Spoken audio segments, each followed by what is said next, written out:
Hey, this is Matt once again. We're about to another video. There's another paid request, this time for Paul Wilson. Thank you so much for that. And for those interested in requesting pretty much any type of videos, topics, reactions, reviews, re-reviews, randomness, out of the blueness, whatever it may be, feel free to send it either directly to my PayPal or on my Patreon. Both links are down below in the info box. Now, Paul wanted me to review, and by the way, if you hear background noise, it's either the heater or my computer, which I have a cooling fan underneath. Apologize for that. But Last Night in Soho is the film that Paul Wilson wanted me to review. And at the end of the day, I thought it was okay. I thought it was alright. I didn't love it like other people did. I mean, it's directed by Edgar Wright. And here's the thing with Edgar Wright for me. I think his best film is Shaun of the Dead. I really enjoy Shaun of the Dead. I liked Hot Fuzz. I actually liked Baby Driver. Not everyone did, but I did like that film. I did like the mixture of action and music. I liked some of the supporting actors, even people like Jamie Foxx. Yes, Kevin Spacey, human being, piece of crap. He is, but as an actor, he did a good job, to be fair. But this one, it's got some nice style. It has some decent acting. Has some pretty decent lighting. I thought the story, especially in the second half, left a lot to be desired. I thought the initial premise was kind of interesting because it reminded me bits of Quantum Leap, bits of Frequency, which is a great movie with Dennis Quaid and Jim Caviezel, which I think is much better than this. It's kind of like Frequency, that type of theme, but there's a little bit of a horror movie, and then there's a little bit of a Dario Argento feel, which if I want that, people get mad at me for saying it again, but Malignant with James Wan gave me that, and for me, it was much more of a successful, entertaining venture. But the acting is decent, for the most part. It's about this girl who, obviously she has some issues because she sees her dead mom. At least the first, 15 minutes. I don't know what the deal is with that. They didn't really explain why she was seeing her dead mom. She kept seeing the ghost of her dead mom. And she's going to go to England to be a fashion designer. Her grandma, I forget who she was actually, to be honest, wishes her luck.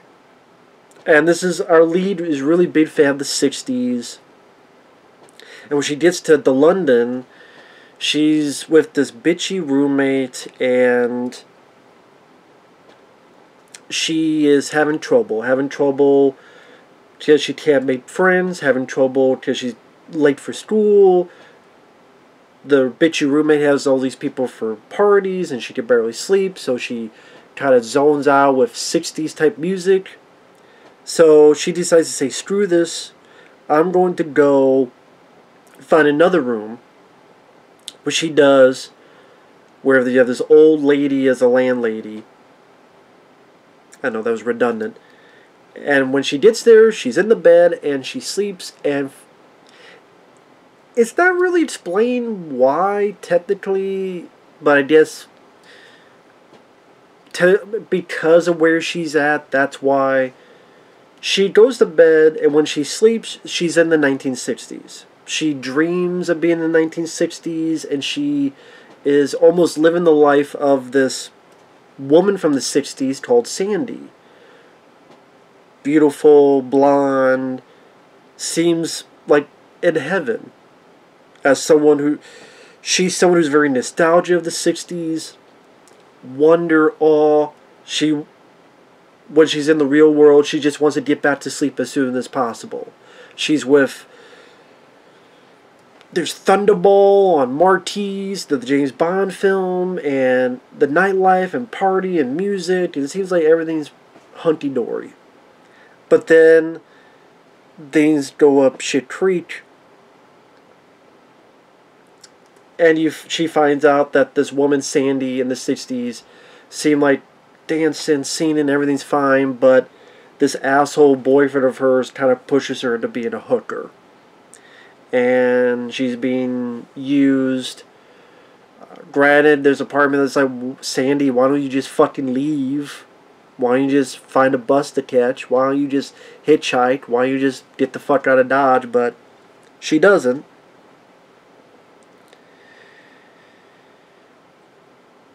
And if it was going to go into this whole thing, light frequency, where... I'm not saying it has to be light frequency. It could do its own thing, of course. I appreciate that it was trying... It's not a remake. It's not a sequel. It's not a reboot. It's not a requel. I appreciate that. The lighting, especially when it's showcasing the 60s style, it does make you believe it is the 1960s. It's a little... I don't want to say love letter, but... You know, Edgar Wright looked like he did a bit of his homework with that.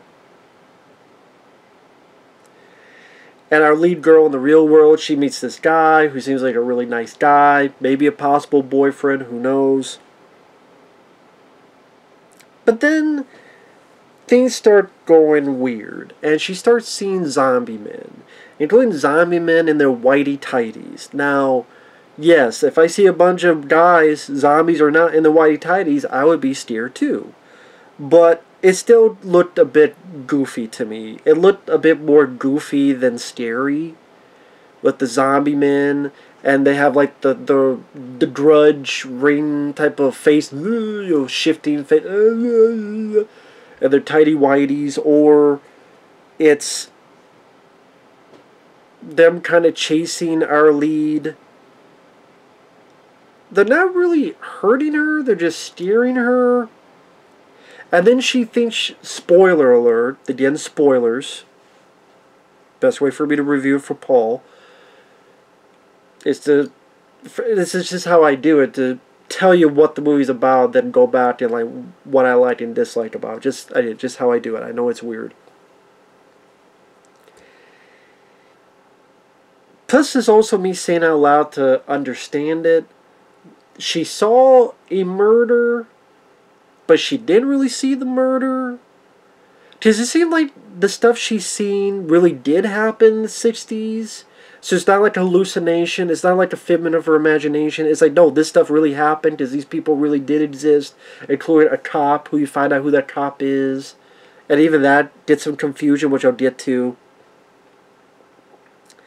And it's weird, like 90% of the stuff she sees is supposedly true, but the one crucial thing she needs to see isn't true.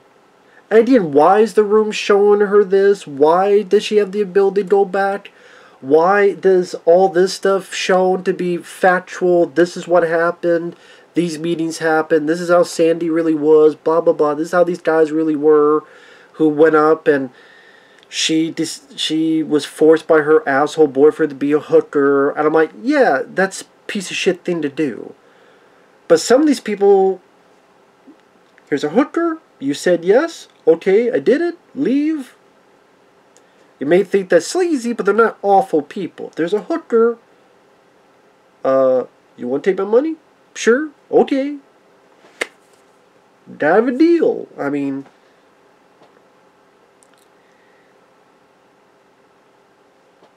it's not really her. She thinks she sees Sandy get killed. And then you think, okay, she's going to investigate who the killer is. She's going to try to investigate who the murderer is, which is a little bit like Frequency, but other stuff as well. No, it's... Again, I'm not saying it has to be that, because it's doing its own thing, but then Sandy doesn't really do much. She kind of just gets scared, runs off, gets scared, runs off. Thinks she's going to kill a zombie man, but then stops and almost kills the bitchy roommate. She's dancing with the potential boyfriend in a nightclub. She sees Sandy or sees the asshole boyfriend. I forget the actor's name. He was one of the Doctor Who guys. But I didn't follow Doctor Who much. Matt. I forget his last name.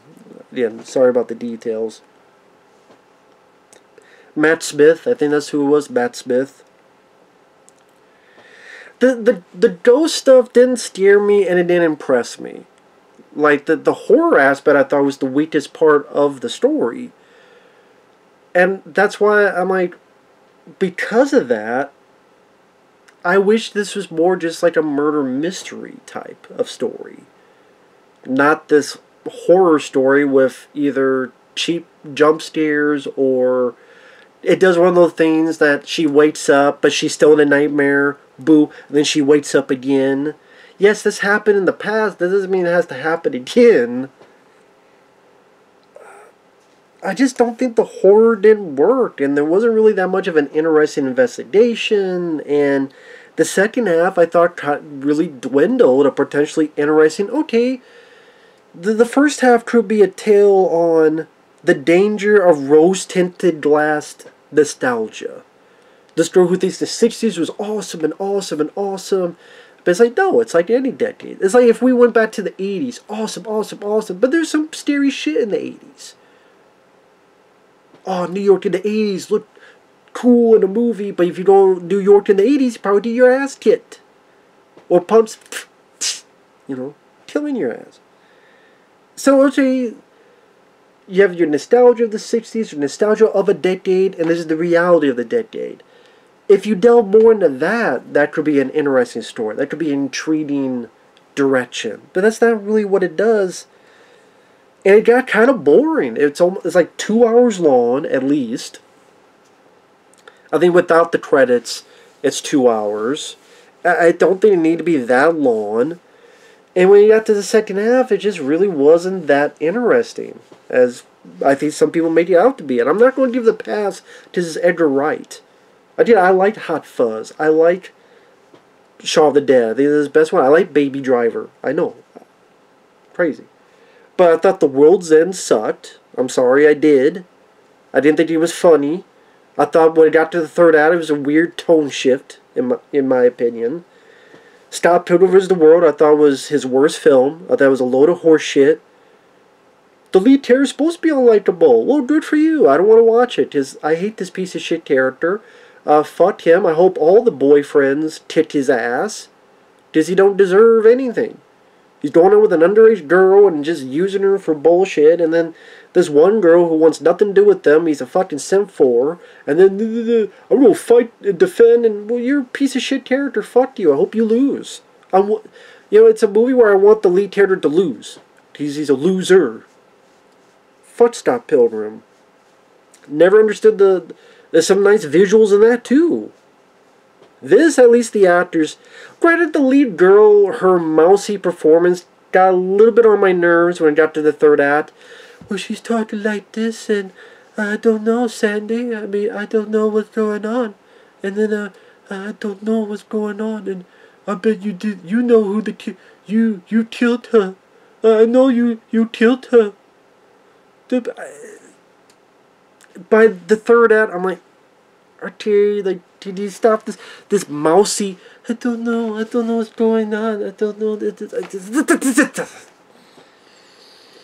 And they're just stuffed. I'm like, what? Like, the whole Terence Stamp is in this film, who is a good actor.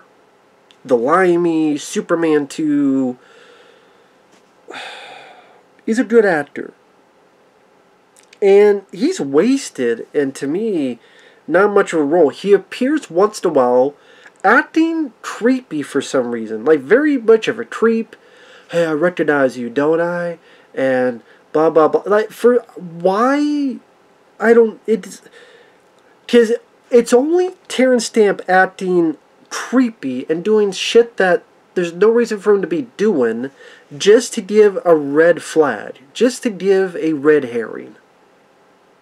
Where she thinks Terence Stamp is the guy who killed Sandy, when no.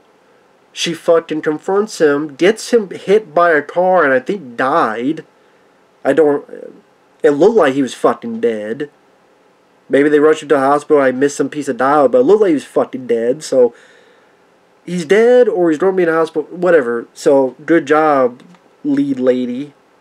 You fingered the wrong man, so to speak. And then maybe you find out that, no, he was a cop. In one of the dream scenes, he was a younger cop who was telling Sandy, you should get out of this. Leave. Good advice. Why the fuck doesn't she? It's not like she's tied up or tied down or locked up Fucking leave. Find a boat to catch. Hitchhike, something, man. The boyfriend guy, the nice one, in the present time, the actor was fine. Meaning, he didn't bother me, he wasn't mean, he wasn't rude, he wasn't an asshole. There's not really a whole lot to him, like, you don't get to know him much, but I mean, he was fine. He was fine. I would like to have seen him developed more. I think that's my only issue, is that the actor seemed he was doing a capable job. I wish he was developed more. There's not much development to him.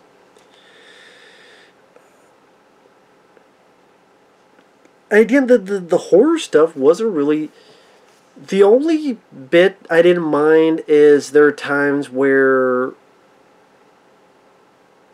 I did this a few times. It was something that I saw, like the only good thing I saw on the Elm Street remake.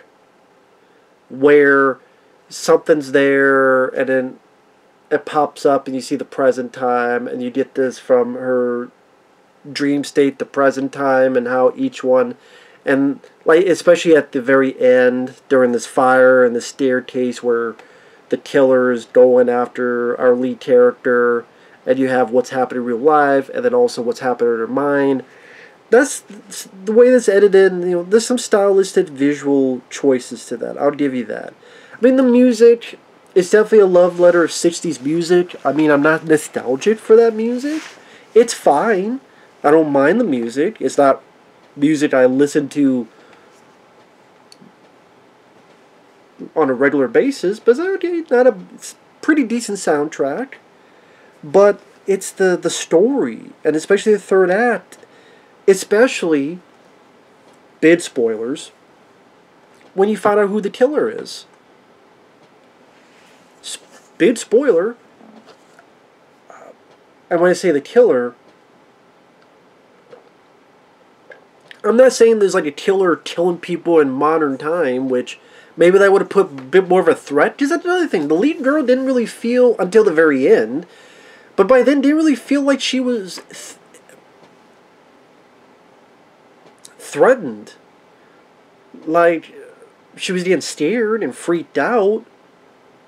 They would scare her, but I don't remember any time that she looked like she was ready to get killed or anything. Again, until the very end. And that's because the landlady is Sandy. She didn't die. She killed Matt Smith's character. Well, she didn't. That makes it weird where the lead girl, she saw all this other stuff perfectly fine. The clubs, everything else fine. But the one part she got wrong was the most important part. I'm like, okay.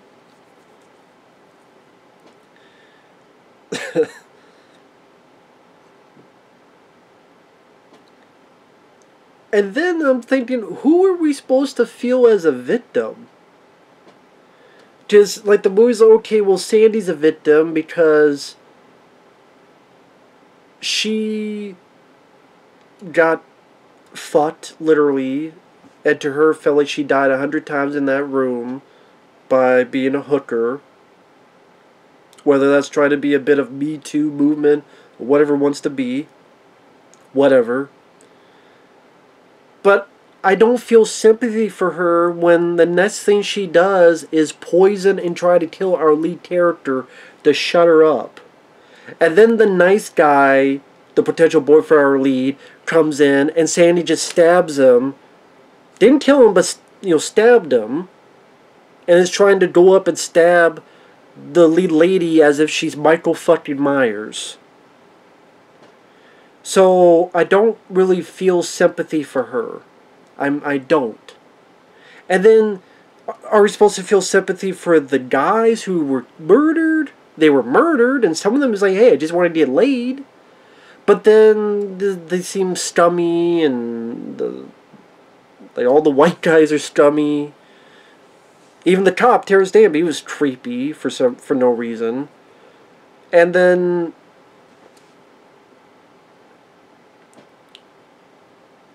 the ghosts were steering our lead, but then they go, please help us. Well, that's a funny way of showcasing you want help, dude. Let's do the show, yeah, let's hold you down. But then you go, help us. You must kill her. Help us. Set us free. And then our lead girl's like, no. I'm like, lady, this girl just poisoned you and tried to stab and kill your potential boyfriend. What if she aimed higher and killed your potential boyfriend and stabbed him in the eye or stabbed him in the throat? What if this poison was much more effective and you're dead already? Who the fuck am I supposed to sympathize? Nobody! I don't sympathize with anybody. They made it so that whoever I look at, I think suck ass. And then it ends with, fuck you, I ain't feeling sorry for either of you. With the way the movie makes it out. And then the old Sandy gets to the door, sees the ghost. She's ready to kill herself. Just the cops are coming. She's not going to jail. Our lead girl stops it. No. And then she sees her as the young Sandy. And young Sandy goes, take the boy. Get out of here. Who you calling boy? You take the... That's what she said. Take the boy and get out of here. I'm like, okay, now it's... Hey, she went through all this. And that's how she became this crazed. And I have to say, it looked like she murdered a lot of people. In the same room. The same room that she rented to our lead lady. Which I find funny is that she murdered what looked like 30, 40 fucking people in the same room. So the cops must suck ass in London. I don't know if anyone who's in London, do the cops suck that much ass? Well, maybe in the 60s they did.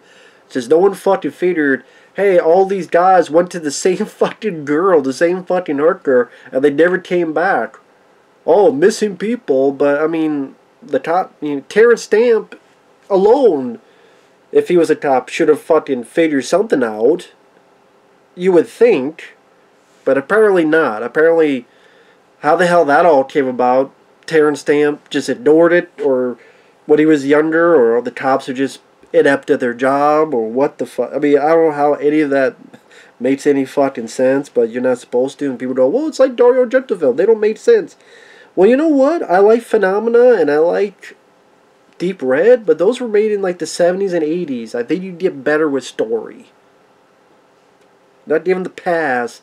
It's this was 2021. I think you do a bit better. Again, like, you didn't need the ghost shit. If you wanted it to be a horror film, if it needed to be a horror, you didn't need the ghost stuff. It could have been a murder mystery, and then you find out why she's doing this, and,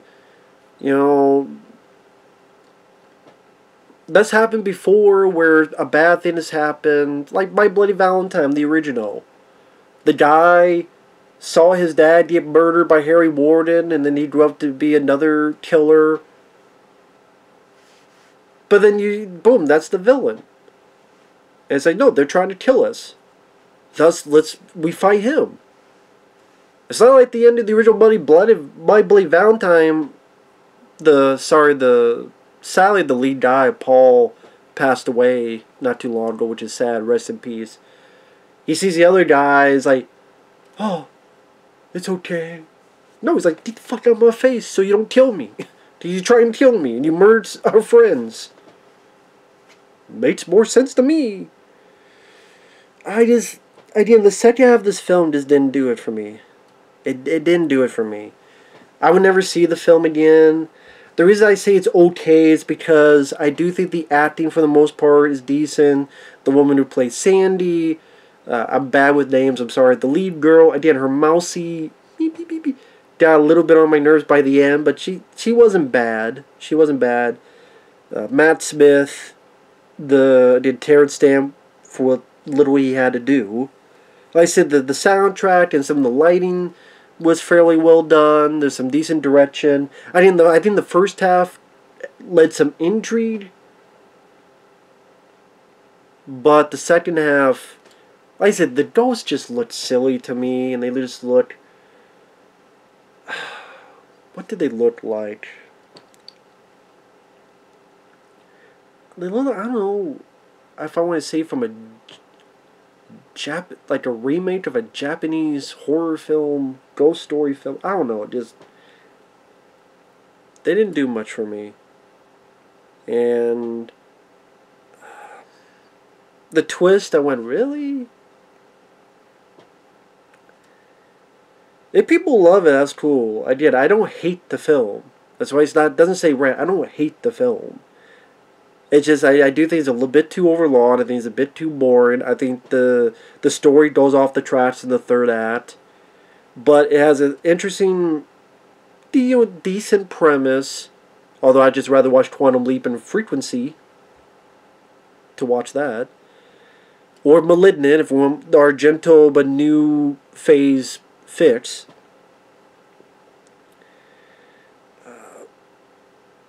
Like I said, the direction, when she first enters the 60s, and the glamour, and the way that's lit, and the way the camera work, nicely done. They just, in my opinion, they need a few passes on the script. Again, like, by the end, I don't even know who the fuck. Well, I can't say I don't know who to root for. Again, the lead girl and the boyfriend, they're fine. But I mean, like, okay.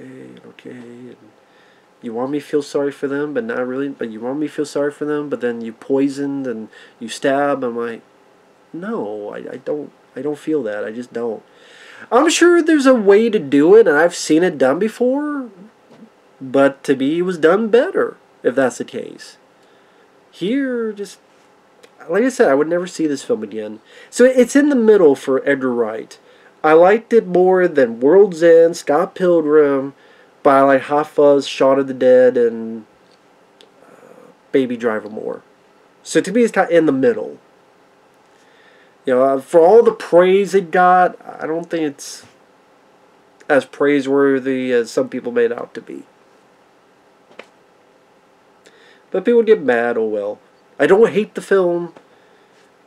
I mean, at best, I would give that maybe a 2.5 out of 5 stars at best.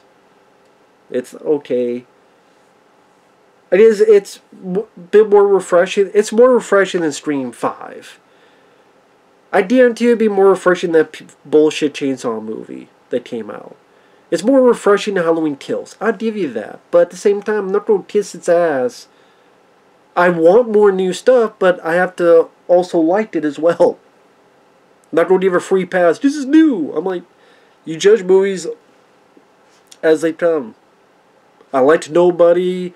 I liked Willy's Wonderland. I liked Malignant. I liked that Sandra Bullock film, the Unforgivable.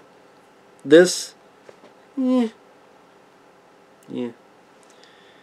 The third act needed work. The second half really needed work. That's just me. But thanks for watching. Take care. We'll see you guys later. Bye-bye.